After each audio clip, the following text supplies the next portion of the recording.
Exactly, that is the whole point. মানে primary point তো সেটাই। সেটা হচ্ছে যে you are not dealing with a normal person, you are dealing with 5 time prime minister, daughter of the father of the nation, and the president of Bangladesh Awami League. So she is not exactly a usual person that you meet every day in a cafe, right?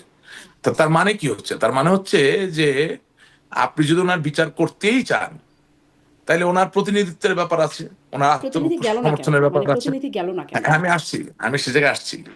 এখন কথা হচ্ছে, আমি যখন এই বিষয়ে আলাপ করছিলাম এই অনুষ্ঠানে, অপর পক্ষ থেকে আমাকে বারবার বলা হচ্ছিল যে আম, আহ, ওনাকে আমরা কিভাবে খবর দিব যে সমর্থন করার জন্য উনি আইনজীবী দেখ, ওনার তো কোনো ঠিকানা আমাদের কাছে নাই। তাই আমি বললাম যে লোক, এগুলো তো হচ্ছে আহ, জেগে থেকে চোখ বন্ধ করে রাখা বা জেগে থেকে ঘুমানোর মতো ব্যাপার। বঙ্গবন্ধু কন্যা শেখ হাসিনাকে অ্যাপ্রোচ করার জন্য তো আপনার স্পেসিফিক ঠিকানা লাগে না।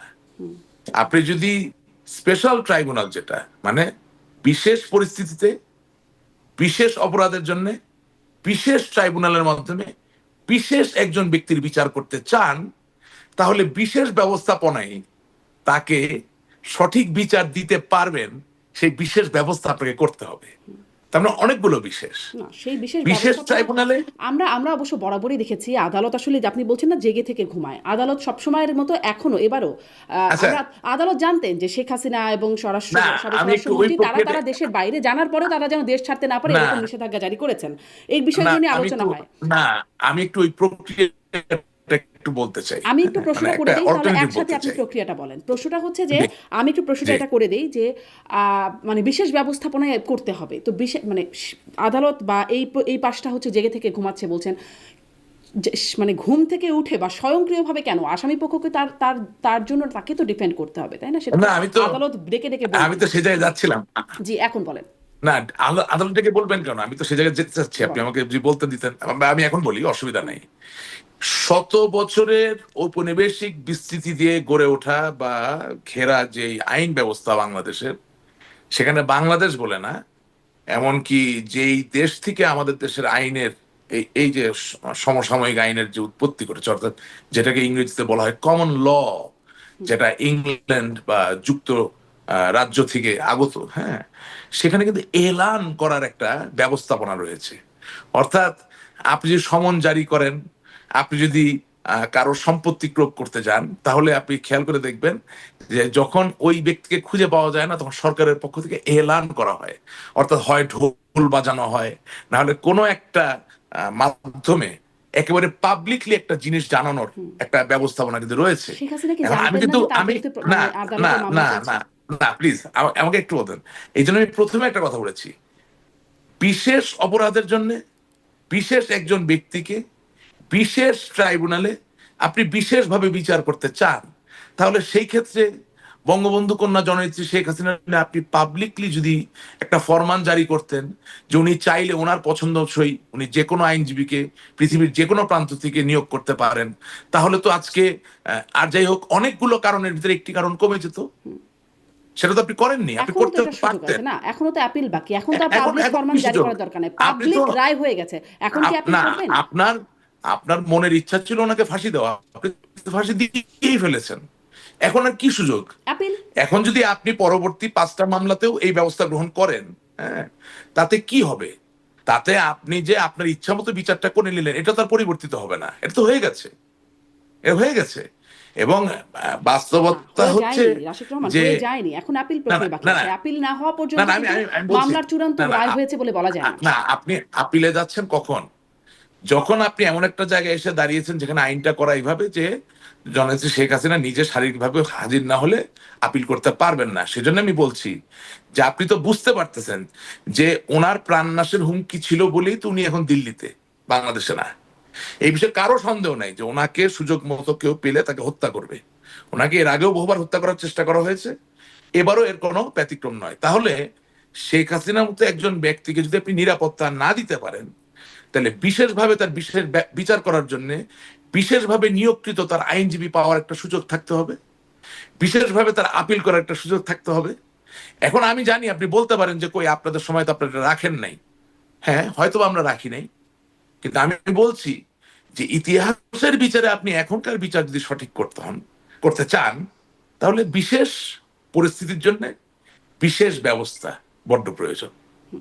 বিশেষ পরিস্থিতি বিশেষ ব্যবস্থা, কিন্তু আইনটা তো আসলে মানে বিকজ বিকজ এটা একটা জিনিস মনে রাখবেন, আইনে কিন্তু এটা সিদ্ধ, আপনি একদম মিলিয়ে নিবেন যে কোনো বড় আইনজীবী বা আইনজ্ঞ থেকে, বিচার করতে পারাই শুধু আইনের কাজ না, বিচার করার সময়, বিচার প্রক্রিয়া চলাকালীন সময়ে যিনি বিচার প্রার্থী অথবা যার বিচার হবে তাদের উভয়ের নিরাপত্তা দেওয়াও কিন্তু আইনের অন্যতম একটি দায়িত্ব।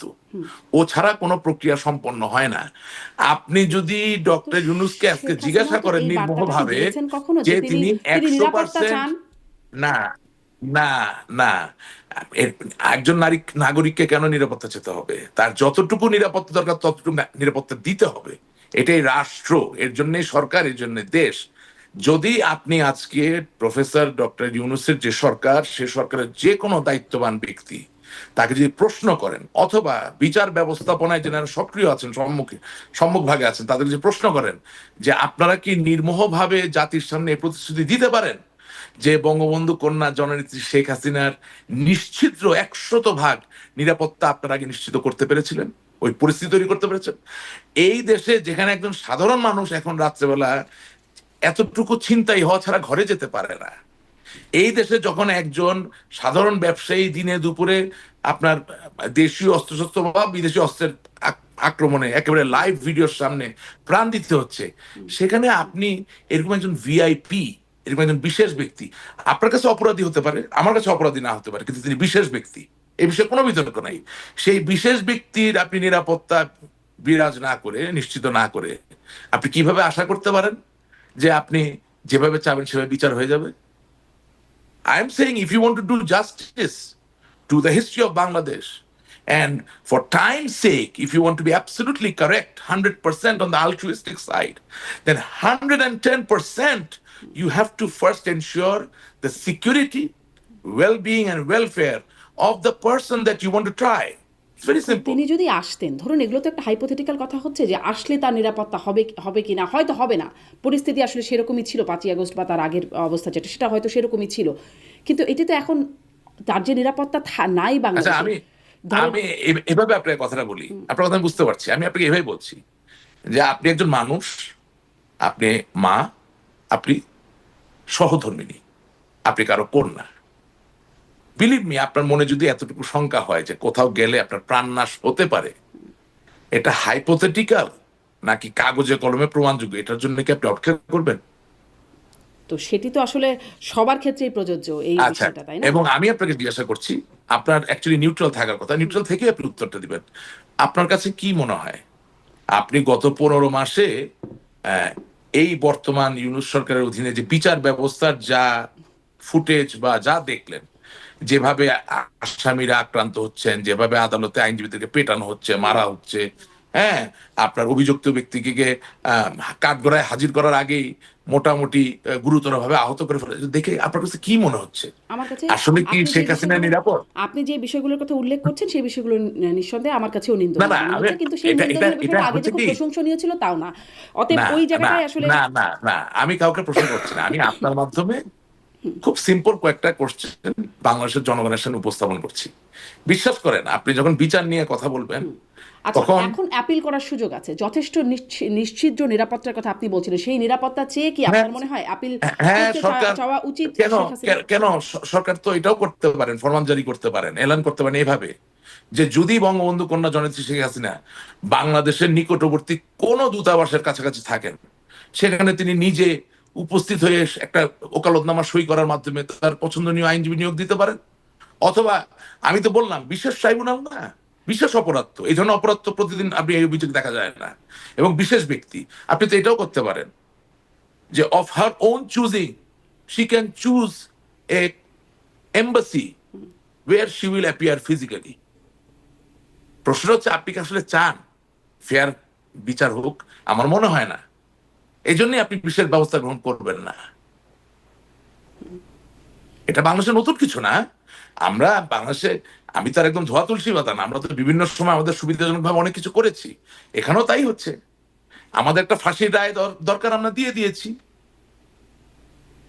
That's what we needed. আচ্ছা, এখন ধরেন এই যে নতুন গুম সংক্রান্ত মামলায়, যে আর একটা মামলা যেখানে সেনা কর্মকর্তার অনেকেই আসামি হিসেবে আছেন, সেই মামলায় শেখ হাসিনার আইনজীবী হিসেবে রাষ্ট্রনিযুক্ত আইনজীবী হয়েছেন জেরাই খান পান্না। এই বিষয়ে আপনাদের মানে আপনার কি মনে হয়, এই বিষয়টা কেমন হলো? না, এই বিষয়ে আমার বক্তব্য খুব সহজ। যিনি অভিযুক্ত তার মতামত ছাড়া তো আপনি কোনো আইনজীবী নিয়োগ করতে পারেন না। আমি কাউকে ছোট করবো না, কাউকে বড় করবো না, আমি কোনো কনস্পিরেসি থিওরিও খুঁজবো না। আমি এত সস্তা জায়গায় যেতে চাই না।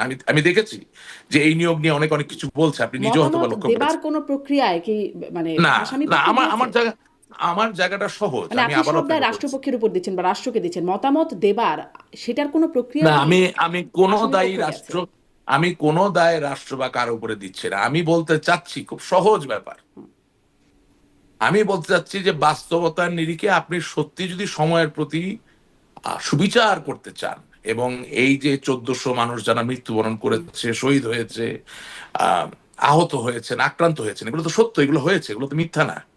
শুধু শুধু যে ছাত্র আক্রান্ত হয়েছে তা না, পুলিশ বাহিনীর, আমার পুলিশ বাহিনীর যা ভাইয়েরা যারা আছেন তারাও তো আক্রান্ত হয়েছেন, বিভিন্ন পর্যায়ের মানুষ আক্রান্ত হয়েছেন, নিহত হয়েছেন।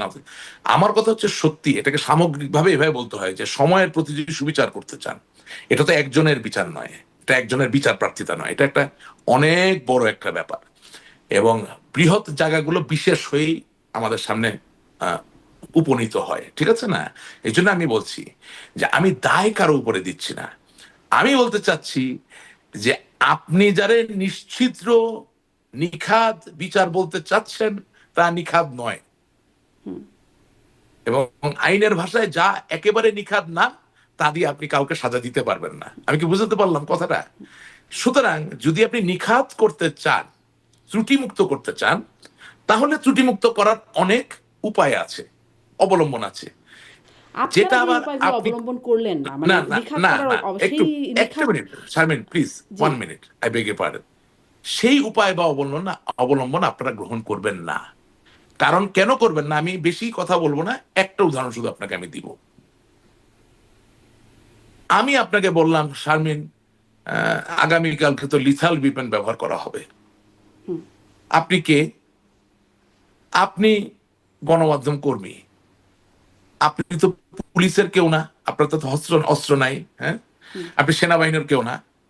এখন কোন এক জায়গায় লিথাল উইপন ব্যবহার করার কারণে কেউ মারা গেলেন, আইনের চোখে আপনি কিভাবে এটাকে সংযুক্ত করবেন?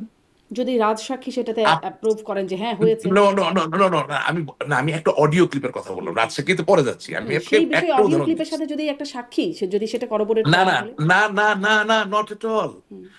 অডিও ক্লিপটা যদি আব্দুল্লাহ আল মামুন পুলিশের আইজিপি কে উনি বলতেন যে লিথাল উইপন ব্যবহার করো, সেই অডিও যদি দেখাতে পারতেন তাহলে সরাসরি সংযুক্ত হয়ে গেল। আমি আপনাকে ওই কথাটা বলতে চাচ্ছি আসলে আদালতে কি যে শুনেন, প্রমাণিত না হয়েছে না আর কি আমি না, সেই একটু একটু বিষয়ে একটু আমরা এখন ভাই আর্গুমেন্ট শুনেন, করতে পারি না না রাশিদ না রহমান। না না না না, আমি কারো কিছু আমি বলতে চাচ্ছি যে কাউকে ফাঁসি দেওয়া এত সহজ না নিশ্চয়ই। যে আপনি একটা অডিও রেকর্ডিং আনলেন আর পরবর্তী ঘটনার সাথে মিলিয়ে বলে দিলেন। নো, একটা ফাঁসির ঘটনায় যিনি হত্যার হুকুম দেন আর যিনি হত্যা করেন তাদের ভিতর যে সেতু বন্ধন সেটাকে প্রমাণ করতে হয়। এখন রায়টা আপনি পড়বেন, পড়ে যদি আপনি অকাট্য সেতু বন্ধন খুঁজে পান, তাহলে তো আমাকে আর কোনোদিন কোনো প্রোগ্রামে ডাকার প্রয়োজন হবে না, তা তো প্রমাণ হয়ে গেল যে বিচার খুব ভালো হয়েছে। কিন্তু আমি আপনাকে বলতে পারি আপনি ওই সেতু বন্ধন খুঁজে পাবেন না। জি। আমি বিচার করার কেউ না।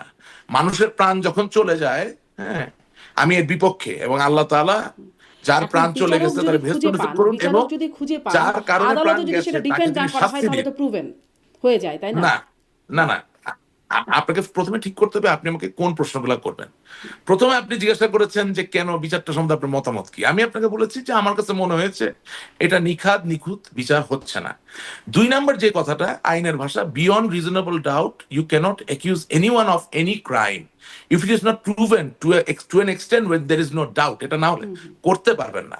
তা আমি আপনাকে বলছি যে আব্দুল্লাহ মামুন সাহেব রাজসাক্ষী তো দিতেই পারেন নিজেকে বাঁচানোর জন্য, কিন্তু কোর্টের যে রায় সেটা তো হারিয়ে যায়নি, আপনি একটা কপি চাইলে পাবেন। আপনি আমি এরপরে আসলে কোন পাবো না অনুষ্ঠানে, হয়তো, কোর্টের না রায়ের কপি পাবেন পাওয়া পাবেন, যাচ্ছে না, না রায়ের কপি রায় আসামি দিতেই, পক্ষকেও রায়ের দেওয়া কপি, হয়নি। না না না, এইসব মামলা রায়ের কপি গোপন রাখার কোনো সুযোগ নেই। পাবেন, পাওয়ার পরে আপনি আপনার যে টিম তারাও রিসার্চ করবে এবং আমাকে আবার ডাকবেন, এবং শুধুমাত্র একজন বিবেকবান মানুষের আপনি যদি মনে করেন যে ওই যে বললাম যে হত্যার হুকুম এবং হত্যাকাণ্ডের মাঝে যে সেতুবন্ধন থাকার কথা, যাকে ইংরেজিতে আমরা বলি কানেক্টিভিটি, সেটা যদি প্রতিষ্ঠিত আপনি দেখাতে পারেন, আমি তাহলে এটা নিয়ে আর কোনোদিন কোনো কথা রাশেদ বলবো রহমান না। একদমই একদমই স্পষ্ট, কিন্তু আমি আর আপনি কি কনভিন্স হচ্ছি বা হচ্ছি না তাতে তো আসলে কিছুই যায় আসে না। আদালতে এই বিষয়টা কনভিন্স হতে হবে। আদালত যদি, দেশের আদালত যদি কনভিন্স হয়ে বলেন, সেটা যদি Sure, ভুল হয় আমাদের কিন্তু কিছু বলার থাকে না। sure, যেটা সেখানে আসলে রাষ্ট্রপক্ষ বা আসামি না পক্ষকেই তখন এই ডিফেন্ড জন্য করতে হবে বা অ্যাপিল করতে হবে। এজন্যই অ্যাপিলের সুযোগ বা রিভিউয়ের সুযোগ এই বিষয়গুলো থাকে। এই এই জন্যে আপনার অনুষ্ঠানে সবসময় আমি একটা কথা বলি যে কিছু কিছু ঘটনা আছে, এগুলো আলাপ করে আসলে কোনো লাভ নাই। কারণ কি, যদি আজ আমার বিদায় হয় কোনো গণ অভ্যুত্থান বিপ্লবের কারণে, তাহলে আমার ওই একই রকম জোয়ার নিয়ে এসেই তো এটা ন্যায্য ছিল কি ছিল না সেই জায়গাটা তৈরি করতে হবে।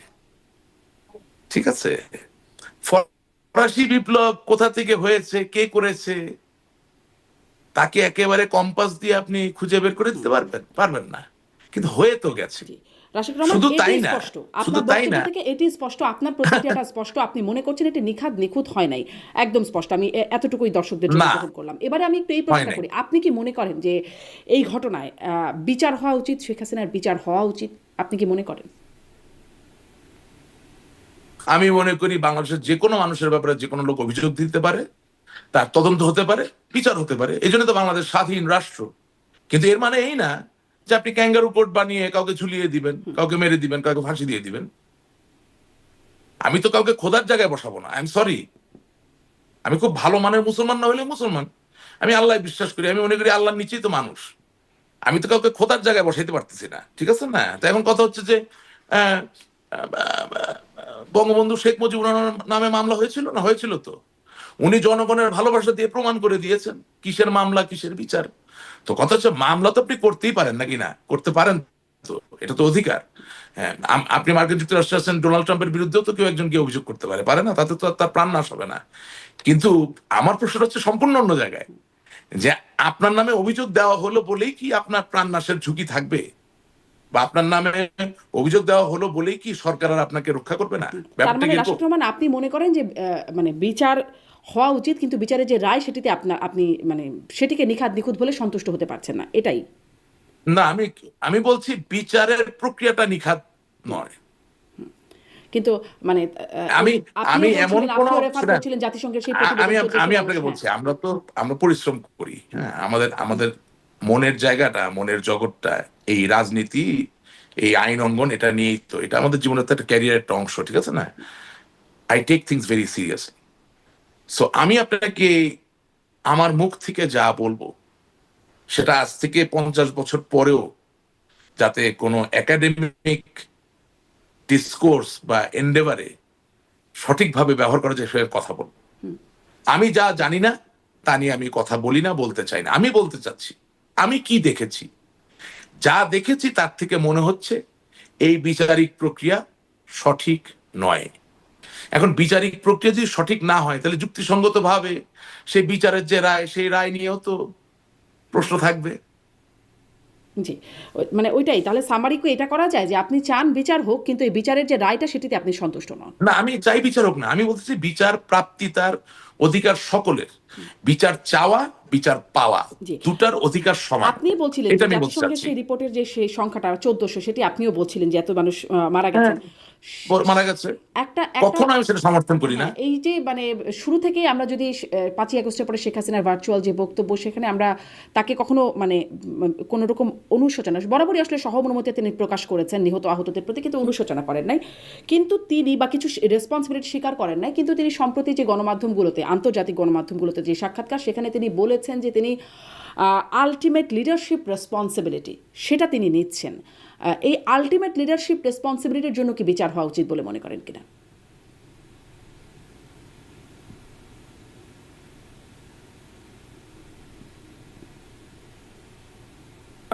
আপা,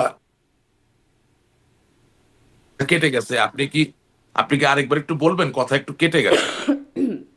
আই এম শিওর, সরি। হ্যাঁ একটু ডিসকানেক্টেড হয়েছিল। আমি আবার প্রশ্নটা করছি যে জি আমি যেটি বলছিলাম যে একদম শুরু থেকেই 5ই আগস্টের পর আমরা শেখ হাসিনাকে কখনোই আমরা শুনি নাই যে তিনি আসলে অনুশোচনা করছেন বা মানে ক্ষমা চাইছেন, এরকম কিছু কখনোই দেখা যায় নাই। কিন্তু সম্প্রতি আন্তর্জাতিক গণমাধ্যমগুলোতে যে সাক্ষাৎকার দিয়েছেন সেখানে তিনি আলটিমেট লিডারশিপ রেসপন্সিবিলিটিকে অ্যাকনলেজ করেছেন, সেটি স্বীকার করছেন যে আমার আলটিমেট লিডারশিপ রেসপন্সিবিলিটি ছিল।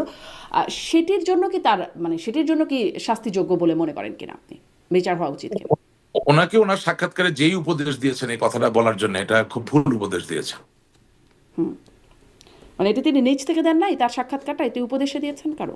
এটা তো আমি বলতে পারছি না, কারণ মানে ওনার সাথে তো আর ওইভাবে সরাসরি যোগাযোগ আমি কেন অনেকেরই নাই। তাহলে এবং কেন মনে হলো যেই উপদেশ দিয়েছেন উপদেশটা তিনি কারো কাছ থেকে না, নিয়েছেন? সুপিরিয়র রেসপন্সিবিলিটি বা আলটিমেট রেসপন্সিবিলিটি আমার কাছে মনে হয়েছে যে যেই উপদেশ দিচ্ছেন এটা বলার জন্য সঠিক হয়নি উপদেশটা। আর তিনি নিজে বলতে এখন পারেন কোনো না এই কথা? এখন কোনো সাক্ষাৎকার দিয়ে তো আর আপনি কাউকে ডাইরেক্টলি গিলটি করে ফেলতে পারেন না। না। বাট আমি বলতে চাচ্ছি যে আমি যদি সেই জায়গায় উপদেশ ওনাকে দিতাম, উনি যে চাইতেন, আমার যে সেই সুযোগ থাকতো, আমি অবশ্যই ওনাকে বলতাম যে ফুফু আপনি এই কথাটা বলবেন না, এটা বলবেন না, এটা আমি ওনাকে বলতাম। কারণ হয় কি, যখন আপনি কোনো বিচারের আওতায় থাকেন বা তদন্তের আওতায় থাকেন তখন কথা কম বলতে হয়। হ্যাঁ, কারণ অনেক সময় অনেক ইনোসেন্ট কথায় মানুষ সুযোগ নিয়ে নেয়। I hope you understand what I am trying to say. মানে আইনের একটা খুব বড় উপদেশের বা পরামর্শের জায়গা আছে, যে আইনজীবীরও কখনো বেশি কথা বলতে হয় না, যিনি বিচার প্রার্থী তারও কখনো বেশি কথা বলতে হয় না। যখন একটা প্রক্রিয়া শুরু হয়ে যায় তখন ওই প্রক্রিয়ার মাঝে যা আছে অতটুকু থেকেই কথা বলতে হয়। কারণ আপনাকে মনে রাখতে হবে যে তাহলে আবার আসলে আপনাকে তিনি কথা কি বলি। করবেন? মানে আপনি আপনার না জায়গা থেকে যদি আমি সুযোগ থাকতো আপনি এই আমি পরামর্শ দিতেন আমি বলছেন। না না হ্যাঁ। না না আপ- আমি আবার আপনাকে কথাটা বলি। বিশেষ অপরাধের বিশেষ পরিস্থিতিতে বিশেষ ব্যক্তির বিশেষ বিচারে শুধুমাত্র দেশের মানুষ ওনাকে বিচার করছেন না, বা ইউনূস সরকারের গুটি কয়েক লোক তার বিচার করছেন না, সারা পৃথিবী তাকে বিচার করছেন। সুতরাং উনি কি বলবেন বা বলবেন না সেটা বলার আগেও তো ওনার আইন পেশায় সিদ্ধ সক্ষম ব্যক্তিদের পরামর্শ নিয়েই সাক্ষাৎকার দেওয়া উচিত আমি মনে করি।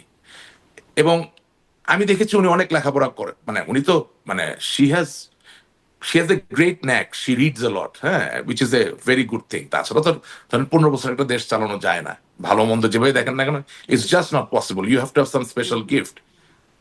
আমি বিশ্বাস করি ওনার এই কথা বললে উনি এখন একমত হবে যে হ্যাঁ কথা ঠিক। কারণ বিশেষ পরিস্থিতিতে কথা বলতে গেলেও, হ্যাঁ, আপনি আইনজীবী নিয়োগ করতে পারেন না না পারেন, আপনার একজন আইনজীবীর পরামর্শ নিয়েই কথা বলা উচিত। কারণ আপনারা তো তো শুধু তিনি বাংলাদেশের আইনজীবীর ভিতরে পরামর্শ মানুষ নিয়ে কথা বলেন না, না। এটাও বা আপনি নিশ্চিত কি করে হচ্ছেন? তিনি তো আসলে আমি বলছি লিখিত মানে ইমেইলে হ্যাঁ, রিপ্লাই করেছেন, সরাসরি হ্যাঁ, কথা বলেন। আমি বলছি বাংলাদেশের ভিতরেই তো আপনি শুধু বিচার হচ্ছে না, সমস্ত বিশ্বব্যাপী মানুষ যারা বাংলাদেশকে নিয়ে চিন্তিত তারা সকলে তাদের চোখের সামনে আপনার বিচারের সম্মুখীন হচ্ছেন। এবং যেহেতু আপনি লিখিত সাক্ষাৎকার দিচ্ছেন, সেখানে তো আপনার আরো এই কথা বলা উচিত না ভাই। মানে আমি আওয়ামী লীগ করি, আমি সেই জায়গা থেকে বললাম উচিত না। আচ্ছা, শেখ হাসিনা যেটি বলেছেন এখন সেটি তার এখন বলার আমি ছিল। হলে ওনাকে কি বলতাম এটা আমাকে জিজ্ঞাসা করবেন না, এটার উত্তর আমি দিব না। কেন উত্তর কারণ এটা দিবেন তো না আমার কেন? স্কিল। হ্যাঁ, এটা আমার স্কিল। যদি বাংলাদেশ আওয়ামী লীগের সভানেত্রী আমাকে কোনোদিন জিজ্ঞাসা করেন যে রাশেক রহমান তোমার এক্সপার্ট ওপিনিয়ন আমাকে দাও, এটা তো আমি ওনার জন্য রেখে দিয়েছি, এটা তো আপনাকে আমি দিব না। আচ্ছা আচ্ছা, তো ওনার দিস জন্য ইজ ফর হার, আচ্ছা, মানে উনি যেটা দিস করছেন, is for the party, this is for Awami League, এটা আওয়ামী লীগের জন্য। উনি যেহেতু ইমেইলে একদম লিখিত বক্তব্য দিচ্ছেন, ধরে নেওয়া যায় যে ভুল তিনি করেছেন, সুচিন্তিত আমি বক্তব্য এটা ভুল দিচ্ছেন। হয়েছে। আমি বলছি শুনেন, প্রথম কথা বিচারটা ত্রুটিপূর্ণ, বিচারটা নিয়ে প্রশ্ন করা যায়, এটা আপনার সামনে পরিষ্কার করলাম। 2 নম্বর কথা, একইভাবে এইসব বিশেষ পরিস্থিতিতে লিখিত সাক্ষাৎকার দিতে হয় না, আর দিলেও এই আমার কাছে টিকটিকি করছে, হ্যাঁ, দিলেও এমন কারোর সাথে আলাপ করে সাক্ষাৎকারটা দিতে হতো যিনি বোঝেন যে আইনের পরিভাষায় বা আইনের প্রেক্ষিতে কতটুকু বলা উচিত কতটুকু বলা উচিত না। আচ্ছা, তার মানে আপনি মনে করছেন আলটিমেট লিডারশিপ রেসপন্সিবিলিটি সেটা স্বীকার করাটা ঠিক হয় নাই, কিন্তু তিনি একটা যে এক জায়গায় যে বলেছেন স্বীকার তারা, না, আমি উনি আরেকটু প্রশ্নটা করি শুনেন, রাশিক রহমান, স্বীকার কারণ না অস্বীকার না, তার না আগে আমি তো শেষ করি, আপনি আমাকে পুরো প্রশ্নটা শুনে তারপর বলেন। সজল অধীর আলটিমেট জয় তিনিও বলেছেন কিছু ইনিশিয়াল মিস্টেকের কথা, এপিকে দেওয়া সাক্ষাৎকারে সেটি নিয়ে সম্ভবত কথা হয়েছে কিনা আপনার সাথে, কিন্তু তিনিও স্বীকার করেছেন ইনিশিয়াল মিস্টেক আছে। তারপরে তিনি আসলে Yes, যতগুলোতে শেখ হাসিনা বলছেন ততগুলোতেই তিনি, যেমন সাউথ চায়না মর্নিং পোস্টে তিনি তো বলছেনই ময়দানে, সেখানে খবরটা এরকম যে তিনি রিগ্রেট করছেন ওভার দ্য নিডলেস ব্লাডশেড যেটা তার অ্যাডমিনিস্ট্রেশন করেছে। Yes, that is অপ্রয়োজনীয় রক্তপাতের জন্য Sajib তিনি Wajed Joy রিগ্রেট has করছেন। correctly said. Sajib Wajed Joy is correct. Why? If you say it is a mistake, it's good. If you say you regret the loss of all these people, এটা তো মানবিক ব্যাপার, ভালো। এখন কথা হচ্ছে যে যেমন ধরেন রায়ের এক জায়গায় বলা হয়েছে উই শ্যাল ইনফ্লিক্ট, হ্যাঁ, তো আপনি যদি সত্যিকার অর্থে নির্মোহ বিচার করে থাকেন, আপনি ইনফ্লিক্ট কথাটা বলবেন কেন? আপনি আজকে ইংল্যান্ডে যান, 400 বছরের বিচারকদের রায় হাতে নিয়ে আসেন, ইনফ্লিক্ট শব্দটা কত জায়গায় খুঁজে পাবেন দেখেন তো। আপনি আমেরিকায়, আপনি যুক্তরাষ্ট্রের যে জুডিশিয়ারি সিস্টেম, এখানে তো ক্যাপিটাল পানিশমেন্ট আছে। ইনফ্লিক্ট শব্দটা তার মানে হচ্ছে যে কোনো সাজায় যদি বোঝা যায় যে আপনি প্রতিহিংসা পরায়ণ অবস্থায় আছেন, তাহলে তো সাজা নাল এন্ড ভয়েড হয়ে গেল। তো ইনফ্লিক্ট শব্দটা তো কোনো লোক নির্মোহ জায়গা থেকে ব্যবহার করতে পারে না। English is a very versatile language, right? তো আপনার অনুষ্ঠানে বাংলা ইংরেজি দুইটা মিলাই বলি এই কারণে যে আমাদের উপরে তো নজর বাংলা ভাষাভাষী মানুষদের যেমন আছে, ইংরেজি বলা লোকদেরও আছে। সুতরাং they have to understand what is going on. Inflict, আপনি একটু ব্যাখ্যা করেন কেন ইনফ্লিক্ট শব্দটাতে আপত্তি করছেন? আচ্ছা, আমি যদি বলি শারমিন চৌধুরীকে খুঁচিয়ে খুঁচিয়ে মৃত্যুর দিকে নিয়ে যেতে হবে এবং এর মধ্যে দিয়ে মৃত্যুদণ্ড কার্যকর করতে হবে, এটা তো কোনো রায় হলো না। কেন আপনার আমি খুঁজতে দেবো? আমি তো বিচারক। Either I take your life or I don't take your life. Either I give you jail, award you with imprisonment, or I don't. Finish. না, আদালত তো বলে না যে খুঁচিয়ে খুঁচিয়ে মৃত্যুদণ্ড। না, ওইটা আমি উদাহরণ দিই, আপনি বুঝতে চাইলেন। মানে ইনফ্লিক্ট শব্দটা এখন হয়েছে কি, আমি তো অধ্যাপক আব্দুল্লাহ আবু সাইদের মতো বাংলায় অত পারঙ্গম না, আবার ধরেন মরহুম সৈয়দ মঞ্জুর ইসলাম সাহেবের মতো ইংরেজিতে অত পারঙ্গম না, হ্যাঁ, তখন আমার বাবাও ইংরেজির অধ্যাপক ছিলেন, আমি অতটা না। সো ইনফ্লিক্টের যে ব্যাপ্তি আমি মনে বুঝতেছি, হ্যাঁ, কিন্তু একেবারে শব্দ ব্যবহার করে আপনাকে বুঝিয়ে দেওয়ার সহজ উপায় অল্প সময় হচ্ছে খুঁচিয়ে খুঁচিয়ে তাকে হত্যা করে মৃত্যুর স্বাদ পাওয়ানোর মধ্য দিয়েই এই সাজা কার্যকর করা যেতে পারে, এরকম একটা ব্যাপার। Inflict, it's a bad word. It's a bad word, মানে এটা হচ্ছে পেইনফুল কিছু করা বা কোনো মানে শাস্তিটাকে পেইনফুল করা, এরকম। আসলে ফাঁসিটাও খুব আনন্দদায়ক না, সেটিও পেইনফুল। সেজন্য তো বলছি রায়ের ভাষা নিয়ে আমরা রায়ের ভাষা নিয়ে কথা বলি, সেটাতে আপনি নিন্দা জানিয়েছেন বা আপনি অসন্তোষ প্রকাশ করেছেন। আপনি ইসলাম ধর্মেও জানের বদলে জান, চোখের বদলে চোখ বলে নাই কিন্তু ইনফ্লিক্ট। মৃত্যুটা খুব ভয়ানক জিনিস বললেই তো নির্মোহ ভাবে এটাকে বলতে হয়। আপনি রায়ের সমালোচনা করছেন, অবশ্য সেই রায় আমি সমালোচনা করছি, আমি আপনাকে একটা দুটো জিনিস বলার চেষ্টা করছি। মানে আপনি বললেন আমার জায়গাটা হয়েছে কি, আমি আসলে এখন একটু রায়ের বাইরে গিয়ে আমি আসলে এই বিষয়টা শুনতে যাচ্ছিলাম। আপনি বলছেন যে ঠিক আছে, শুরুতে কিছু ভুল ছিল, কিছু ভুলের কথা সজীব ওয়াজেদ জয় বললেন, তারপরে সাবেক প্রধানমন্ত্রী শেখ হাসিনা তিনিও আসলে এই ভুল এর কথা বলছেন যে আসলে মানে সবগুলোকে যদি আমি একটু সামারাইজ করি, তিনি তো ওই আলটিমেট লিডারশিপ রেসপন্সিবিলিটি নিয়েছেন। তিনি বলছেন যে ওই সাউথ চায়না মর্নিং পোস্ট সম্ভবত, হ্যাঁ জি, সাউথ চায়না মর্নিং পোস্ট, সেখানে বলছেন যে রিগ্রেট নিডলেস ব্লাডশেড যেটা তার প্রশাসন করেছে সেটির জন্য তিনি রিগ্রেট করছেন, যেটা ছাত্র আন্দোলন দমনের জন্য করা হয়েছিল বলে সেই পত্রিকাতে বলছে। কে করছেন এটা? এটা শেখ হাসিনার ইন্টারভিউতে তিনি বলছেন অপ্রয়োজনীয় রক্তপাত যেটি তার অ্যাডমিনিস্ট্রেশন করেছে, সেটা যদি আমি বাংলা করি তাহলে এরকমই দাঁড়ায়। একটা অবস্থানগত পরিবর্তন কি হয়েছে, যেটা আগে তো কোনো রকম রিগ্রেট করার কোনো জায়গা। এখানে সুপিরিয়র রেসপন্সিবিলিটি অনেকভাবে ব্রেকডাউনও করছে। ওবায়দুল কাদের বাংলাদেশের প্রধানমন্ত্রীও না, স্বরাষ্ট্র মন্ত্রণালয়ের মন্ত্রীও না। আমি এরকম কথোপকথন দেখেছি, সে সরাসরি ফোন করে পুলিশের উচ্চ পদস্থ কর্মকর্তাদেরকে নির্দেশ দিচ্ছে। তাহলে সুপিরিয়র রেসপন্সিবিলিটি শেখ হাসিনা ওনার ঘাড়ে একা পড়বে কেন? আপনি গত 15 মাসে যত অডিও ক্লিপ ফাঁস হয়েছে, কোনো চেইন অফ কমান্ড খুঁজে পাচ্ছেন নাকি? I am just being the Devil's advocate. কোনো চেইন অফ কমান্ড খুঁজে পাচ্ছেন? তার মানে আমি কি বলতে চাচ্ছি যে অনেকেই তো তাদের ইচ্ছা মতো অনেক কিছু করছেন। এখন সেটার রেসপন্সিবিলিটি প্রধানমন্ত্রী হিসেবে তিনি কি সেগুলো অজ্ঞাত সেটা ছিলেন? সেটা বলছি, সেটা রেসপন্সিবিলিটি নেত্রী নিয়ে নিলেন। ওইটাই তো বললাম যে ওখানে একটু ভুল, এটা কেন নিবেন? কারণ আমি নিজেই তো বুঝতেছি, আপনি আপনি যদি আওয়ামী লীগ সরকারের একজন মন্ত্রী হিসেবে কোনো আহ, পুলিশ কর্মকর্তা যার ধরেন খুব ভালো করতে ইচ্ছা করে বা আরো বড় হইতে ইচ্ছা করে, তাকে যদি ফোন করে বলেন এই ওখানে 2টা গুলি মেরে দিয়ে তোরে প্রমোশন দেওয়া, হইতে পারে তার কথায়, তো সেটার রেসপন্সিবিলিটি আমি নিব কেন?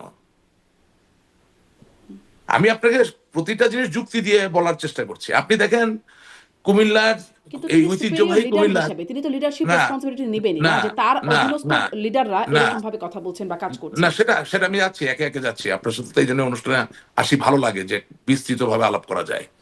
বিপদ আছে, বিস্তৃত ভাবে আলাপ করি, দলের ভালোর জন্য করি, দেশের ভালোর জন্য করি, আবার দেখি যে আমার দলেরই কিছু লোক বেশি বুঝে, মানে আপনাকে কি বললাম ওই কথা না বুঝে দেখা যায় বিভিন্ন আজে বাজে কথাবার্তা, মানে যেটা 15 বছর আওয়ামী লীগে চলছে, নিজেরা নিজেদেরকে খেয়ে ফেলা, হ্যাঁ, বা নিজেরা নিজেদেরকে ধ্বংস করা, এখনো এটা চলছে, এটা কোনো ব্যতিক্রম হয় না। ভয় দেখানো, বুঝলেন না, আমাকে সোশ্যাল মিডিয়ায় পোস্ট দিয়ে ভয় দেখায় যে আপনি যদি আবার এই ধরনের কথা বলেন তাহলে কিন্তু আপনার, আমি জানি বেটা জীবনে সব হারাইলাম, তোর ওই এক পোস্ট আমার কি যায়, ছাগল কোথায় গেল, বুঝলেন না কথাটা?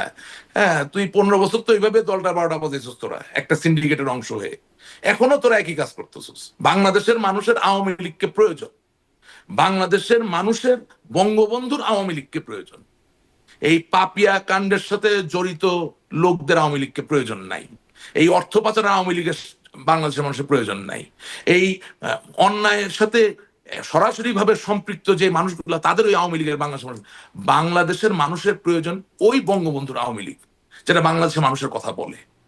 সুতরাং আপনার আপনার অনুষ্ঠানে আসি কেন, একটা মাল্টাই ডিমেনশনাল আলাপ করার জন্য। হ্যাঁ, তো আমি যেটা বলতে চাচ্ছিলাম, আপনি একটু জিনিসটা নিবিড় ভাবে শুনবেন। এই 15 মাসে কিন্তু আমরা অনেক কিছু পেয়েছি, অনেক কিছু শিখেছি। কিভাবে?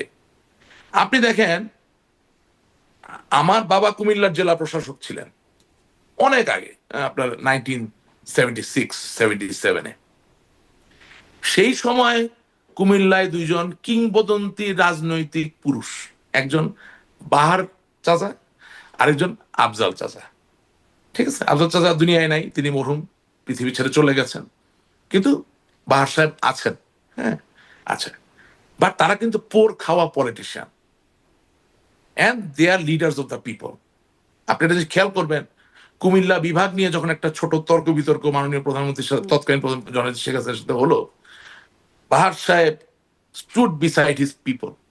উনি খুব বিনয়ের সাথেই, আপা আপা আপা বিনয়ের সাথে, কিন্তু উনি কুমিল্লার নামে যে বিভাগটা হবে এই দাবিটা ছাড়েন নাই।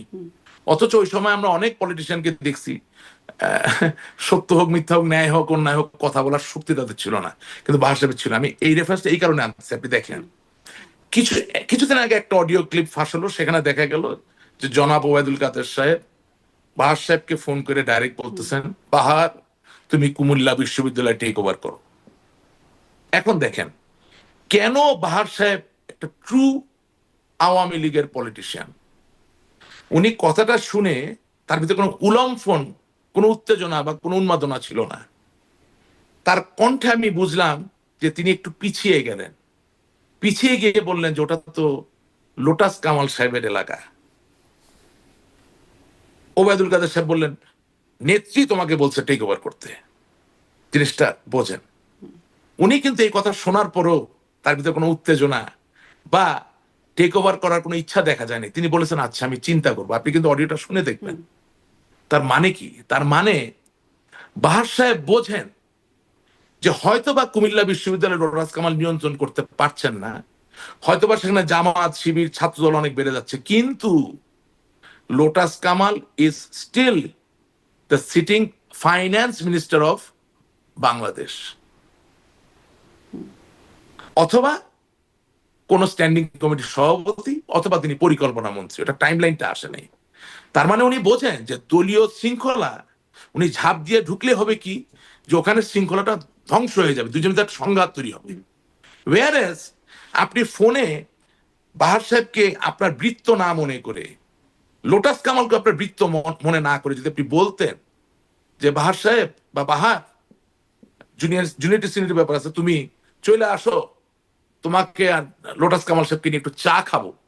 একটু চা খেয়ে নেত্রী বলছেন কুমিল্লা বিশ্ববিদ্যালয়টা কিভাবে একটু নিয়ন্ত্রণ করা যেটা আলাপ করব। আপনার কাছে কি মনে হয় কোনটা বেশি পলিটিক্যাল? সো এই উদাহরণটা আমি দিচ্ছি এই কারণে যে আজও নেত্রী বলছেন কিনা ও আল্লাহ ছাড়া আর কেউ জানে না, তার থেকেও বড় কথা বলে আপনি এই যে থাকলো একটা উদাহরণ না দিলেন বাহার না সাহেবের না উদাহরণ। না না না আমি বলছি বলে থাকলো আমি বিশ্বাস করি না জননেত্রী শেখ হাসিনা বিভাজন তৈরি করার জন্য নির্দেশনা দিয়েছেন। তাহলে সাধারণ সম্পাদকের দায়িত্বটা কি ছিল? জি অবশ্যই নেত্রীর নির্দেশই পালন করবেন, কিন্তু করবেন ইন পলিটিক্যাল ওয়ে। কেউ তো আপনার কাজের আপনি লোক কি না। এখন সেই পলিটিক্যাল ওয়েতে করছেন? মানে আপনি যেভাবে বলছেন যে বাহার সাহেব যেভাবে দলীয় শৃঙ্খলা রাখার জন্য যেটি করেছেন, না আপনি কি এখন দলীয় তো শৃঙ্খলা এখন রাখার তো জন্য সেভাবে এখন মেইনটেইন করছেন? এখন এখন তো আপা আমি কি করছি আপনি আমাকে বলেন, আমি কি করছি? আমি তো অগাধ এই যে আস্থা ধরেন ওবায়দুল নিয়েই কাদের সম্পর্কে বলছেন না বা না আওয়ামী না লীগের না, সিনিয়র নেতাদের সম্পর্কে বলছেন, আমি তো সমালোচনা। আমি তো অগাধ আস্থা নিয়েই এই নেতৃত্বের প্রতি সম্মান দেখি তো আমি আছি বা ছিলাম বা থাকবো। কিন্তু যদি পলিটিক্যালি কেউ ব্লান্ডার করতে থাকেন, আপনি আমাকে বলেন তো কারে বলবো, কোথায় বলবো? আমরা তো বিশেষ পরিস্থিতিতে আছি, তাই না? আপনি আপনি মনে করেন আমি একটা মানুষের তো বিবেক থাকে, একটা বিবেক থাকে না মানুষের, কম বেশি থাকে, হ্যাঁ।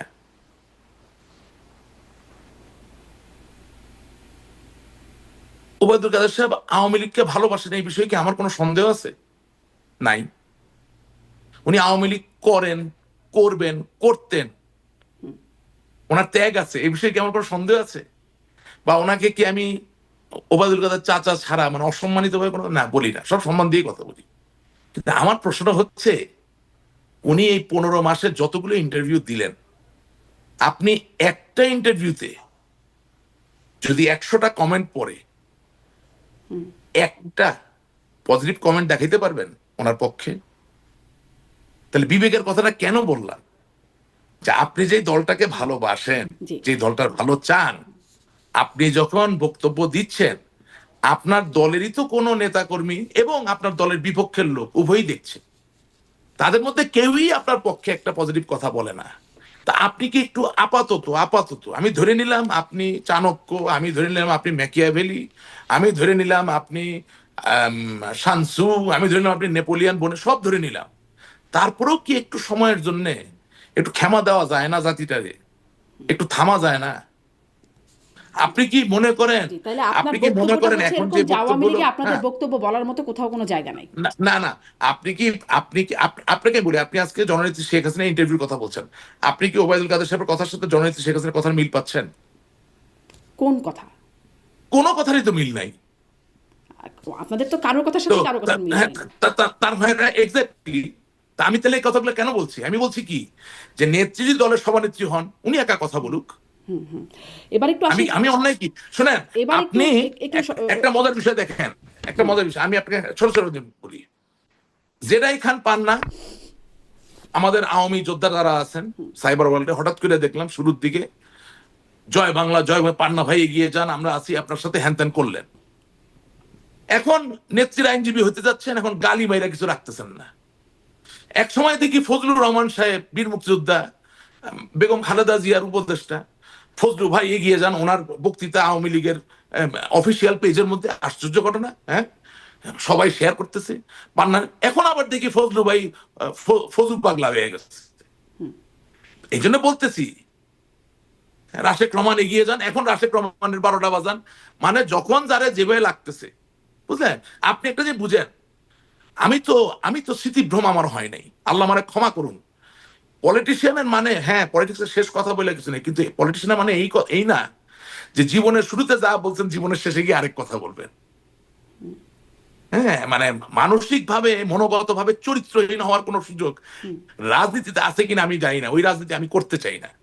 ঠিক আছে, আপনি একটা চিন্তা করেন তো, আপনার শরীর নিচেও যখন কমেন্ট পড়ে তখন কিন্তু এই কমেন্ট পড়ে যে আওয়ামী লীগের সময়কালে আপনি তো সুবিধাভোগী ছিলেন, এখন এসে আপনি হ্যাঁ আওয়ামী হ্যাঁ লীগের হ্যাঁ, সমালোচনা আমি করছেন। ওখানে আসছি, আমি এখন একটা চরিত্র করে বদল আসবো। করছেন। আপনি খুব ভালো বলছেন, আমি একটা বলে বইটা ভুলে যাবো, বইলে আসতেছি। খুব ধরেন সংক্ষেপে কাদের আরেকটা প্রসঙ্গ আছে। হ্যাঁ, ধরেন কাদের সিদ্দিকী সাহেব, আমি নিজে চোখে দেখতেছি উনি শেখ হাসিনার গালি মাইরা 12টা বাজায় দিতেছে, হ্যাঁ, অনশন করতেছেন। উনি আবার বলতেছেন শেখ হাসিনা জীবনে দেশে ফিরতে পারবে না, হ্যান করছে ত্যান করছে। আবার এখন দেখি আরেক কথা বলতেছে। এখন ওনার যেমন ইচ্ছা তেমন উনি বলতেই পারেন, এটা ওনার ইচ্ছা, ওনার শরীর, ওনার মন, ওনার মুখ, ওনার বয়স। কিন্তু আমার কথা হইল, আওয়ামী লীগের যোদ্ধারা কেন দোলনার মতো একবার এখানে একবার ওখানে এই জায়গায় যাবে? এবার আমি একটু আপনি কি প্রশ্ন মনে করি। করেন না, আপনার আপনি বক্তব্য কি জায়গাটা মনে করেন স্পষ্ট, না কেন আমাদের আওয়ামী লীগের নেতাকর্মীরা দোলনার মতো এখান থেকে ওখানে যাবেন?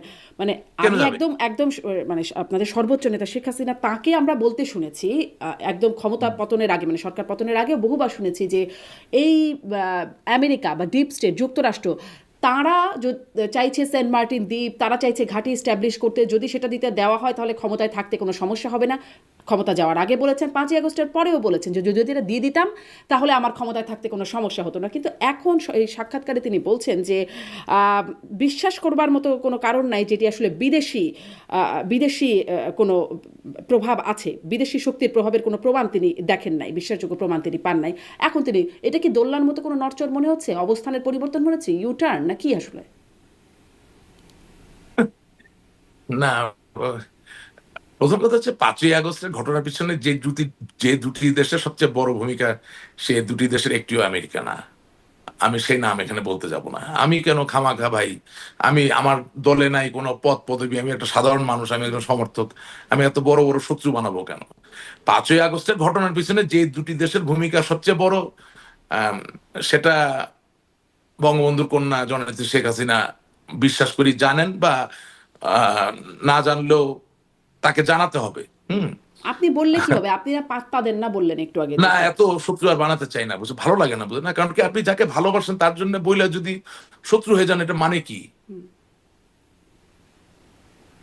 এটা মানে কি বলেন?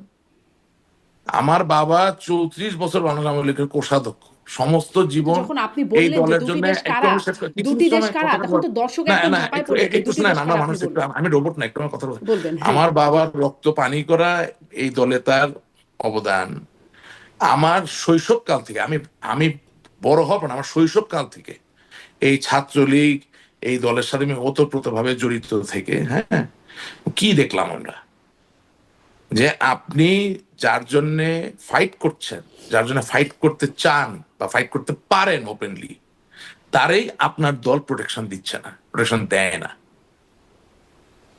সো আমি আর শত্রু বাড়াইতে চাই না। আমি I hope I can make you understand. আমি তো আপনাকে বললাম যে জ্ঞানত কোনোদিন আওয়ামী লীগের কোনো ক্ষতি হবে আমার হাত দিয়ে, আমার পরিবার, বাংলাদেশ, নেভার, ইজ ইম্পসিবল। আপনি যদি দুটো দেশের নাম প্রকাশ করেন কিন্তু তাহলে আওয়ামী লীগের ক্ষতি হবে? না, আমার ক্ষতি হবে, আমাকে কেন ক্ষতি নিতে হবে? আওয়ামী লীগকে প্লেজ করেছেন যে উনি ওনার কর্মীকে প্রোটেক্ট করবেন, আমি তো তার কর্মী, আমাকে কি প্রোটেকশন আপনারা দেওয়া কি হবে? বা ক্ষতি করবেন, মানে আপনি কি ক্ষতির ভয় করছেন? কেন? আমার তো অনেক ক্ষতি হয়েছে, আপনি কি কিছু জানেন না? এই যে একটু আগে বললেন যে অভিযোগ আছে, এখন আমি আপনাকে উত্তরটা দিয়ে দিই, আমার অভিযোগের উত্তর। না, কিন্তু যে সেটা আমি তো আছে, সরকারি, আপনি না বললেন না সেসব ছাগল পাগল, তাদের না কাছে আপনি পাত্তা দেন না না। না, অনেক সরকারি সুবিধা নিয়েছে, এর উত্তর দিয়ে দিই আপনাকে, সুন্দর উত্তর দিব। বাংলাদেশের আওয়ামী লীগ সরকারের তো একটা ক্যাবিনেট ছিল, তাই না? ছিল তো, প্রত্যেক মন্ত্রণালয়ে একজন করে মন্ত্রী ছিলেন। তো সরকারি ব্যবসা বাণিজ্য দেওয়ার মালিক কারা? মন্ত্রী আর সচিব। আপনি তো মোটামুটি সবারই ইন্টারভিউ নেন, প্রত্যেককে ডেকে একবার করে জিজ্ঞাসা করবেন যে রাশেদ রহমান কোন দিন আপনার মন্ত্রণালয়ে আপনার কাছে কোনো কাজে গেছে। যদি কেউ বলতে পারে, আমাকে আপনি বলবেন হ্যাঁ আমি আসাদুজ্জামান খান কামাল সাহেবের কাছে বহুবার গিয়েছি। কেন গিয়েছি? আমার এক সিনিয়র বন্ধু, উনি ছাত্রলীগের সভাপতি ছিলেন এক সময়, সে বাংলাদেশে জন্মগ্রহণ করছে, ছাত্রলীগের সভাপতি, কিন্তু হঠাৎ করে ঘটনাচক্রে দেখা গেল তার নাগরিকত্ব নাই, সুতরাং আমার যেতে হয়েছে। আমার এলাকার কোনো পুলিশি সমস্যা নিয়ে আমাকে আসাদুজ্জামান খান কামাল সাহেবের কাছে যেতে হয়েছে। এছাড়া স্পেসিফিক কোন তদবির, মানে এমনকি চাকরি বা কিছু, একটু যে কোনো মন্ত্রীকে ডেকে জিজ্ঞেস করবেন।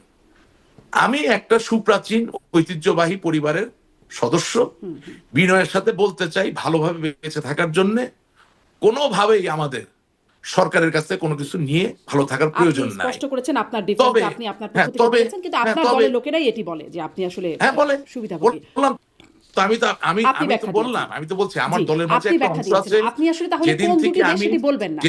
যেদিন না, যেদিন থেকে আমি দুর্নীতিগ্রস্ত ব্যক্তিদের বিরুদ্ধে কথা বলা শুরু করেছি, যেদিন থেকে আমি নমিনেশন বাণিজ্যের বিরুদ্ধে কথা বলা শুরু করেছি, সেদিন থেকে এই লোকগুলো এসব কথা বলা শুরু করেছে।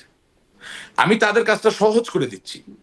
তারা যেই মন্ত্রীর বাতাস পেয়ে এসব কথা লাগবে, মন্ত্রীকে জিজ্ঞাসা করতে বলেন রাশেদ রহমান তার কাছে কোনোদিন গেছে কিনা, নেভার। আমাকে মাননীয় প্রধানমন্ত্রী বাংলাদেশের আওয়ামী লীগের কিন্তু সভানেত্রী নৌকা দিচ্ছেন। আসলে শুনেন, একটু ওই ব্যক্তিগত ওই জায়গায় কথা না নৌকা বলে ওই নৌকা পাওয়ার জন্য রাশেদ রহমান কোনো নেতার হাত ধর্ণা দেয়নি। আমি কৃতজ্ঞ, নেত্রী আমাকে দিয়েছেন, কিন্তু আমার যে বাবার ডিজিএফ পরে এর কাছে ধর্ণা দিতে আমাকে হতো। নৌকা দিয়েছে। না, ডিজিএফ আলাপ করতো। এটা তো বললাম তো আপনাকে, এটা তো পলিটিক্যাল একটা রং ডুইং ছিল। জি জি এটা তো আর আমাদের হাতে না, এটা তো আমার হাতে না। এখন ডিজিএফ থেকে যদি ডেকে বলে আসেন চা খাই, কি বলবো আমি? জি যে না, আমি চা আমি খাবো না। আপনার ব্যাখ্যা আপনি স্পষ্ট করেছেন। আপনি বলছিলেন যে সোশ্যাল মিডিয়া অনেক প্রচারণা চালানো হচ্ছে, অনেক আপনার পিছিয়ে লেগে যাচ্ছেন, তাতেও আপনি খুব কেয়ারও করছেন না, সেটাও আপনি না, স্পষ্ট আমি করলেন। এটা নিয়ে একদম তাহলে সেই চিন্তিত দুটো না। দেশের নাম বললে কেন সমস্যা, মানে সেখানে কেন কেয়ার করছেন? না, ওটা একটু কেয়ার করছি কারণ হচ্ছে যে আমার যিনি দলীয় প্রধান, ওনাকে তাকে উপলব্ধিতে নিতে হবে জিনিসটা। তারপরে ওই যে যেরকম ওই পরামর্শটা যেরকম আপনাকে দিলাম না, আচ্ছা, সেজন্য যে বললেন না। ইন্টারভিউ দেওয়ার সময় কি বলা যেতে পারে, হ্যাঁ, কিছু জিনিস নিজের কাছে রাখতে হয়। আচ্ছা ঠিক আছে, তাহলে আর জিজ্ঞাসা করছিলেন যেহেতু আপনি বলবেন না, কিন্তু অবস্থানের পরিবর্তন বা ইউ টার্ন, আপনি বলছেন দুটা দেশ দায়ী কিন্তু আমেরিকা না, কিন্তু এটা তো আপনি শুনেছেন যে বহুবার খোদ প্রধানমন্ত্রী থাকা অবস্থায় শেখ হাসিনা বলেছেন, তারপরেও বলেছেন, আপনাদের দলের নেতারাও বেশ উচ্চকিত কণ্ঠে এটা বলেছেন যে মার্কিন যুক্তরাষ্ট্র ডিপ স্টেট না, আমাদের এখন এসে দলের ইউ নেতা, টার্ন। আমাদের দলের নেতা কর্মীদের ভিতরে তিনটি ভাগ আছে। তিনটি ভাগ আছে। একটি ভাগ একেবারেই নিঃশর্তভাবে কোনো যুক্তি তথ্য প্রমাণ ছাড়া নৌকাটাকে ভালোবাসে, আওয়ামী লীগকে ভালোবাসে, বঙ্গবন্ধুকে ভালোবাসে, জননেত্রী শেখ হাসিনাকে ভালোবাসে, পয়েন্ট ব্ল্যাঙ্ক ক্লিয়ার। আরেকটি ভাগ আছে 15 বছরে একটি বিশাল বড় দুষ্টু চক্র আওয়ামী লীগের ক্ষমতার আস্বাদ বা এর যে মধু সেটা পেয়েছে, এবং স্বাভাবিকভাবেই সম্প্রসারিতভাবে এই মধু পাওয়ার কারণে তারা এখন নতুন করে অন্য কোনো জায়গায় জায়গা না করে করে ফেলতে পারার কারণেই এখানে থেকেই তারা স্বপ্ন দেখছে যদি আমরা ফিরে এসে আবার নতুন করে মধু খেতে পারি। তাই যারা এই মধু খাওয়ার বিরুদ্ধে কথা বলে তাদের বিরুদ্ধে তারা কথা বলে, এটা একটা অংশ। আর আরেকটা অংশ উপরে যেটা আছে সেটা হচ্ছে অ্যাবসলিউটলি ইমেচিওর একটা পলিটিক্যাল এজেন্সি দাঁড়ায় গেছে, বুঝলেন না? আপনি মনে করেন আওয়ামী লীগের বিজয়ের সময়গুলো দেখবেন, আওয়ামী লীগের বিজয় হয়েছে আহ সৈয়দ আশরাফ সাহেব, আওয়ামী লীগের বিজয় হয়েছে আব্দুল জলিল সাহেব, আওয়ামী লীগের বিজয় হয়েছে আমাদের প্রয়াত রাষ্ট্রপতি জিল্লুর রহমান সাহেব যখন সাধারণ সম্পাদকের দায়িত্বে ছিলেন, হ্যাঁ, এইসব লোকের হাত ধরে। সুতরাং আর যা আপনি দেখতেছেন এরা তো আর জনগণের খুশিতে বা জনগণের ব্লেসিং এ হন নাই। ওনারা একটা 15 বছরের একটা ভ্রান্ত একটা আইডিয়া, একটা মডেলের মধ্যে দিয়ে বড় বড় নেতা হয়ে গেছেন। ছাইরা দেন, দেখেন 2 মিনিট টিকতে পারবে না। আমি তো বললাম আওয়ামী লীগের অনেক বড় বড় নেতারা আমার সাথে দিয়ে দেন না একটা ভোটে, এখন দেখেন কয়টা ভোট পায়। আমি দামি ভোট তো আর এটার আসল ধারক বাহক হইতে পারে না। লেটস টেক এ স্ট্যাটিস্টিক্স, নিলে বাইরে যাবে, কোথাও টিকতে পারবে না, এটা বাস্তবতা। নিজের ঘরেও টিকতে পারবে না, কারণ মানুষ তো ভালো না, তো ঘরে টিকবে কিভাবে? আর তার থেকে বড় কথা কি, দেখেন আমরা কতগুলো কথা বলার চেষ্টা করি। নানক ভাই যুবলীগ ছাত্রলীগ সবকিছু করে দলকে ভালোবাসেন, ত্যাগী মানুষ, কোনো সন্দেহ নাই, দলকে ভালোবাসেন, কোনো সন্দেহ নাই। কিন্তু আপনি একদিকে মার্কিন যুক্তরাষ্ট্রকে দায়ী করলেন, আবার বলতেছেন এখন করতেছেন না। আরেকদিকে মার্কিন যুক্তরাষ্ট্রের রাষ্ট্রদূত মার্শা বার্নিকেটের গাড়িতে হামলা করার মামলার আপনি 1 নম্বর আসামি হিসেবে আছেন। সেই অবস্থায় যখন আপনি আন্দোলনের ডাক দিচ্ছেন, মার্কিনীদের যদি আপনার প্রয়োজন হয় তাহলে আপনাকে চিন্তা করতে হবে যে এটার প্রভাব কি পড়বে। এখন এটা বুঝায় বলার সুযোগ তো আমার নাই, কারণ ডোনাল্ড ট্রাম্পের কাছে Marcia Bernicat was appointed by the Democrat government, then doesn't matter, because once you're a US ambassador you bear the flag of United States of America. So Benghazi হোক, ত্রিপলি হোক, Algiers হোক, ঢাকা হোক, দিল্লি হোক, wherever, if a US ambassador is attacked এবং ওই ব্যাপারটা যদি resolve না হয়, না কইরা আপনি তারে দিয়ে যদি বারবার আন্দোলন ডাকতে থাকেন, এটা তো গোপনে প্রতিবেদন চলে যাচ্ছে স্টেট ডিপার্টমেন্ট থেকে। তাহলে মার্কিনীদেরকে আপনি পক্ষে আনার কাজটা কিভাবে করতেছেন? এখন কি এই অবস্থান পরিবর্তনটা পক্ষে আনার জন্য কাজ করা বলছেন, হতে পারে নাকি? উচিত, দরকার, অবশ্যই আপনি বৈশ্বিক পরিবর্তন এবং বাংলাদেশের সেনাবাহিনীতে পরিবর্তন না আনলে ফিরবেন কিভাবে? একদম খোদ শেখ হাসিনা হ্যাঁ? থেকে শুরু করে বাকিদের যে বক্তব্য সেটাও তো রেকর্ডেড। গেলাম না, না মানে শুনেন, আটলান্টিক পার শুনেন, হয়ে না গেলে কি হবে, না যাবে না আসবে, না এমন না বক্তব্য এসেছে। হ্যাঁ হ্যাঁ না না ওটা ঠিক আছে, ওটা শুনেন, ওটা আপনাকে বলি যে সিরিয়ার যে এখন একটু ইয়ে সংক্ষেপে, নাম কি, সিরিয়ার ওনার নাম কি জানি, নামটা ভুলে গেছি আমি আসলে। হলো মানে ওই যে যে এখন, হলেন হ্যাঁ না না বাসার। পদচ্যুত না, আসাদ না, বাশার আসাদের পরে যে আচ্ছা, যে মার্কিন হ্যাঁ যুক্তরাষ্ট্রের মোস্ট ওয়ান্টেড ছিল, হ্যাঁ হ্যাঁ হ্যাঁ, আমি সেও বুঝতে তো এখন মার্কিনীদের সাথে বসতেছে না, তালেবানরাও তো বসতেছে। হ্যাঁ অনেক কিছু পরিবর্তিত হয়, হবে না কেন, কিন্তু সবসময় গ্যাম্বল তো করা যাবে না। মাঝে মাঝে এই যেমন ধরেন আপনাকে আমি বলি এইভাবে, যে যারা আমাদের বিরুদ্ধে, যারা যারা আমাদের যারা যারা আপনি আমার কথা শুনতে আমি পাচ্ছেন? শুনতে পাচ্ছি, জি। হ্যালো, আমি কিন্তু শুনতে আপনি শুনতে পাচ্ছি, পাচ্ছেন? জি জি হ্যাঁ, পাচ্ছি।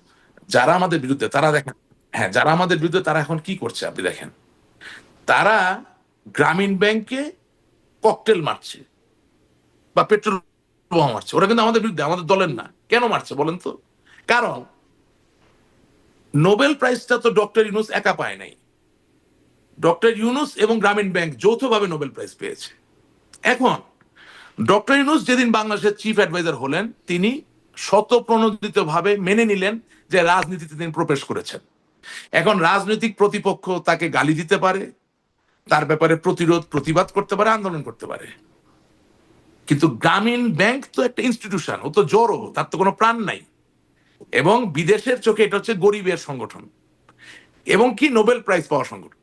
তো যখন আমাদের শত্রুরা চালাকি করে করতেছে কি, আওয়ামী লীগের নাম দিয়া গ্রামীণ ব্যাংকের মধ্যে হামলা করে দিচ্ছে, কইরা তারাই আবার গোপনে ছবি, গোপন প্রতিবেদন বানায় ইউরোপের বিভিন্ন জায়গায় পাঠাচ্ছে, দেখো আওয়ামী লীগ ইজ ইনফ্লিক্টিং, ওই যে ওয়ার্ডটা inflicting, harm on institution which is called Grameen Bank, which is actually for the poverty-stricken people of Bangladesh.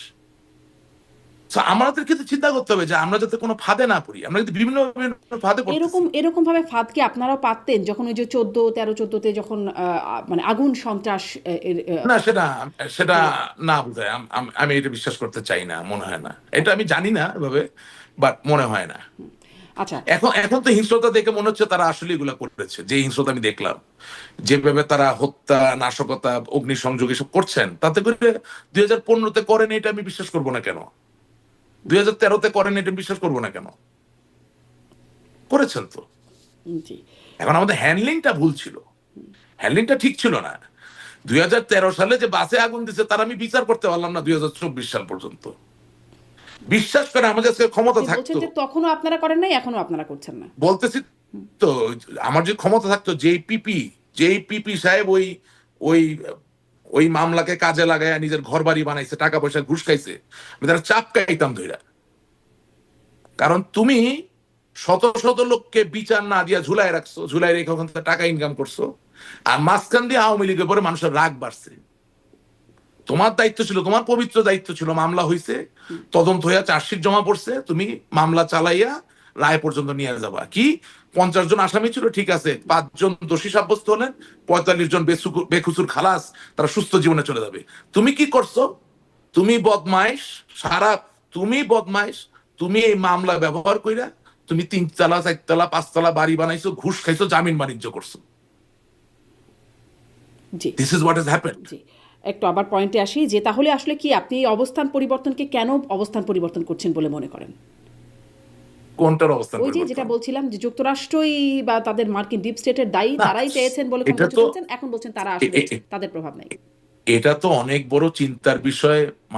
মানে বঙ্গবন্ধু কন্যা জননেত্রী শেখ হাসিনা, তিনি বাংলাদেশের প্রধানমন্ত্রী ছিলেন, তিনি এখন দিল্লিতে আছেন, তিনি তো হাতে কিছু সময় পেয়েছেন চিন্তা করার।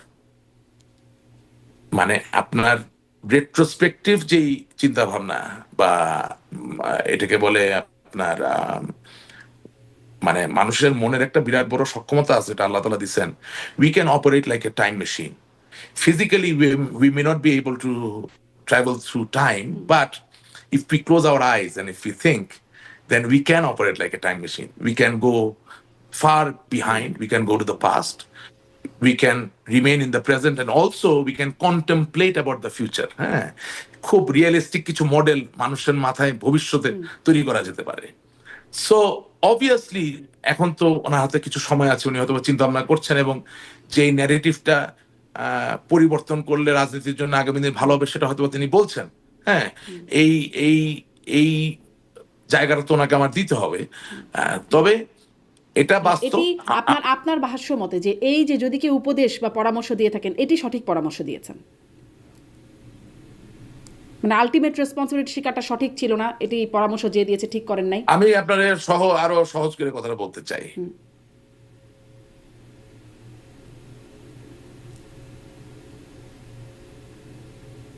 বলেন।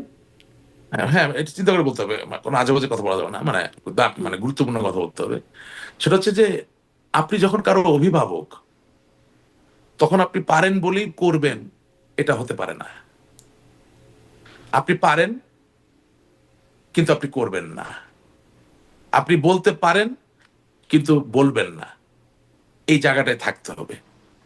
যদি এখনকার বক্তব্য ওরকম হয়ে থাকে তাহলে ভালো, কাজে লাগবে। আগের বক্তব্যটা ভুল ছিল। কারণ হ্যাঁ, কারণ 15 মাসের প্রতিটা ন্যারেটিভ তো মিথ্যা প্রমাণিত হয়েছে, কোনটাই তো আমরা দাঁড়া করাতে পারিনি। 15 মাসে যতগুলো ন্যারেটিভ সাইবার ওয়ার্ল্ডে এসেছে, আমাদের তো এখন আসলে অন গ্রাউন্ড ওইভাবে অবস্থান নাই এখনো। হ্যাঁ, 15 মাসে যতগুলো ন্যারেটিভ এসেছে প্রত্যেকটাই ভুল তাহলে প্রমাণিত রাশিদ হয়েছে। রহমান, এগুলো কি ন্যারেটিভ নাকি ফ্যাক্ট? না, ন্যারেটিভ, এগুলো ফ্যাক্ট না। ফ্যাক্ট হলো তো, ফ্যাক্টকে তো আপনি মানে ইউ ওইটা ক্যানট তাহলে রিয়েলি, ফ্যাক্ট না যে সেন্ট মার্টিন দিলে বা ঘাটিগাড়তে দিলে তিনি ক্ষমতায় থাকতে পারতেন, ওটাও একটা ন্যারেটিভ ছিল, এখনো একটা ন্যারেটিভ। আচ্ছা ভাই, সেন্ট মার্টিনে আপনি ঘাটিটা কেমনে বানাবেন? সেটা আমি জানি না, সেন্ট মার্টিনে, আচ্ছা আমি বলি, সেন্ট মার্টিনের সাইজ কি, আর ওখানে সমুদ্রের নাব্যতা কি, ওখানে কি ট্রাফিক জোন, এগুলো এটা কিভাবে আপনি কি ঘাটিটা বানাবেন বলতো? একটা ঘাটির থেকে তো কিছু একটা করতে পারতে হবে, তাই না? তা আপনি যখন ইন্টারকন্টিনেন্টাল ব্যালিস্টিক মিসাইল নিয়ে আসবেন এই জায়গায় বসানোর জন্য, আপনার যেই ড্রাফটের জাহাজ আসবে, এটা কি, এটা এই আলাপটা এটা আমরা কেন করতে যাব? মানে এটা করতে যাবেন না, এটা করা হয়ে গেছে ইতোমধ্যে। না, মানে হ্যাঁ, মানে বলছি যে what good is Saint Martin for except ecotourism? Ecotourism ছাড়া সেন্ট মার্টিন আর কিসের জন্য ভালো? তাহলে আমি এক লাইনে শুনি, তাহলে সেই ন্যারেটিভটা ভুল ছিল না, এখনকার ন্যারেটিভটা ভুল, না কোনটা সঠিক সেটা? একটাই, আমি বলবো একটাই ন্যারেটিভ সত্য। সেটা বাংলার জনগণ, বাংলার জনগণ, বাংলার জনগণ, বাংলার জনগণ আপনার সাথে থাকলে আপনারা কাউকে লাগবে না, একটাই ন্যারেটিভ সত্য। না, কিন্তু দুটা ন্যারেটিভ আপনাদের কাছ থেকে আসছে, অনেকে আছে বক্তব্য দেয়, অনেকে, এই দুটো ন্যারেটিভ কন্ট্রাডিক্টরি, কোনটা ঠিক? অনেকে আছে বা বলে যে 1969 সালের আগরতলা ষড়যন্ত্র মামলায় যেরকম বঙ্গবন্ধুকে বের করে নিয়ে আসা হয়েছিল, ঠিক একইভাবে আমরা একই কাজ করব। হ্যাঁ, তা আমি সেই জায়গায় বলি যে আপনারা এই কাজটা কেন করতেছেন? বঙ্গবন্ধুর জায়গাটার সাথে আপনি কেন এখানে নিয়ে আসতেছেন? বঙ্গবন্ধুর যে আওয়ামী পরিষদ ছিল, তার বিরুদ্ধে তো দুর্নীতির কোনো অভিযোগ ছিল না। কিন্তু আমি কিন্তু সেখানে জেলের তালা ভেঙে, না আপনার মনে হয় না, আমি বলি যে সেখানে জেলের তালা ভেঙে ওনাকে বের করে নিয়ে আসবে, এটা তো স্বাভাবিক। জননেত্রী শেখ হাসিনাকে হয়তো ফিরিয়ে আনবে, কিন্তু তার আশেপাশে যেগুলো আছে, ধরেন যেগুলাকে নিয়ে এই সমস্যা তৈরি হয়েছে, তাদেরকে নিয়ে তো আপনি কোনো ঘটনা ঘটাতে পারছেন না, এটা তো বাস্তবতা। হ্যাঁ, তো এখন ঘটনা হচ্ছে যে সবই তো একটা ন্যারেটিভ, এটাও তো একটা ন্যারেটিভ যে আমি 1969 সালের মতো একটা বিপ্লব ঘটায় ফেলবো। ওয়ারেজ আপনি যদি এভাবে চিন্তা করেন, আপনি যেভাবে চিন্তা করেন, একেবারে নির্মোহ বিশ্লেষণে আপনি যদি যান, তাহলে দেলোয়ার হোসেন সাঈদী যুদ্ধাপরাধী, তার যখন বিচার হইলো, রায় হইলো, তার তো মৃত্যুদণ্ড দেওয়া হয়নি, তাকে যাবজ্জীবন কারাদণ্ড দেওয়া হয়েছিল। সেই রায় হওয়ার পরে 130 জন লোক দেখলাম পুলিশ আর বিজিবির সামনে দাঁড়ায়া আত্মাহুতি দিল, মানে নিজেরা গুলি খেলে মারা গেল। ওরকম একটা মামলার আবার আমিও আসামি, আমি নাকি 2013 সালে জামাতের শিবিরের কোন নেতা না কর্মীকে গুলি করছে। আশ্চর্য সব ঘটনা। হ্যাঁ, ওই দেলোয়ার হোসেন সাঈদীর রায়ের সময় যে চাঁদে যে দেখেন না এরকম। তো তাইলে আপনি যে 13 নভেম্বর ডাকলেন, কার সাথে আলাপ আলোচনা করে আপনি নভেম্বর মাসে ডাকলেন? নভেম্বরের 13 তারিখে না ডেকে আপনি 17 তারিখেই ডাকতেন। দেলোয়ার হোসেন সাঈদীর ক্ষেত্রে 130 জন প্রাণ দিল। তা আমার নেত্রীর ব্যাপারে আপনি যখন আন্দোলন ডাকতেছেন, তাহলে একটা লোকের পা ভাঙার গল্প তো আমি এখনো ঘটনা শুনতে পারিনি। তার মানে কি, যে আপনার উচিত ছিল 7 দিন 10 দিন ধরে একটা জিনিস না টেনে একদিনেই এমন প্রতিবাদ করবেন প্রতিবাদ, শব্দটা হচ্ছে প্রতিবাদ, যেটা বাংলার প্রতিটা ঘরে ঘরে চলে যাবে। 13 তারিখের কর্মসূচি কিন্তু সফল, মানুষ স্বতঃস্ফূর্ত ভাবেই কিন্তু তারা নিজেদেরকে ঘরে রেখেছিল। কিন্তু প্রশ্ন হচ্ছে যে আমি 13 তারিখে না করে আমি 17তে করব, নাকি 11তে করব, না 12তে করব, না 14তে করব। এবং আপনার এই অনুষ্ঠানে আমি এর আগে একটা কথা বলেছিলাম, একজন ভালো জেনারেল শুধু যুদ্ধে জয়ী হন না, একজন ভালো জেনারেল যুদ্ধে যাওয়ার পরে তার প্রাণ প্রিয় সৈনিক ভাইরা যাতে অকাতরে প্রাণ না দেয় সেটাও নিশ্চিত করার চেষ্টা করেন। তার মানে এটা নিশ্চিত করার শব্দটা নাম হচ্ছে ইংরেজিতে বলে স্ট্র্যাটেজি। এই প্রসঙ্গে তাহলে একটু আসি, আপনি কর্মসূচির কথা বলছেন, এই প্রসঙ্গে আসি, যদিও আমি সেই প্রশ্নের উত্তর পেলাম না। যুক্তরাষ্ট্রের তৎপরতায় আওয়ামী লীগের পতন, এই ন্যারেটিভ ঠিক, নাকি যুক্তরাষ্ট্র বা বিদেশি শক্তির কোনো প্রভাব নাই, এই ন্যারেটিভ ঠিক? কোনটা? না, এটা ঠিক না। কোনটা ঠিক? এটা ঠিক না। কোনটা ঠিক? জনগণ আমাদের বিপক্ষে চলে গেছিল। হ্যাঁ, মানে যুক্তরাষ্ট্রের তৎপরতাই আসলে এটা, মানে যুক্তরাষ্ট্রের সংশ্লিষ্টতা সেটি আসলে। যুক্তরাষ্ট্র কিভাবে সারা দেশের মানুষকে আমার বিপক্ষে নেবে? না, আমি আসলে প্রশ্ন, আমি আপনার যুক্তরাষ্ট্র তো হুডিনি না, জুয়েলাইস না। আচ্ছা, তার মানে বর্তমানে যেই ন্যারেটিভটা দিচ্ছেন সাবেক প্রধানমন্ত্রী, সেটি ঠিক? জনগণ আমাদের বিপক্ষে চলে গেছে। সহজ করে বলেন না, বর্তমানে যেটা বলছেন সেটা ঠিক, না আগে যেটা বলেছেন সেটা ঠিক?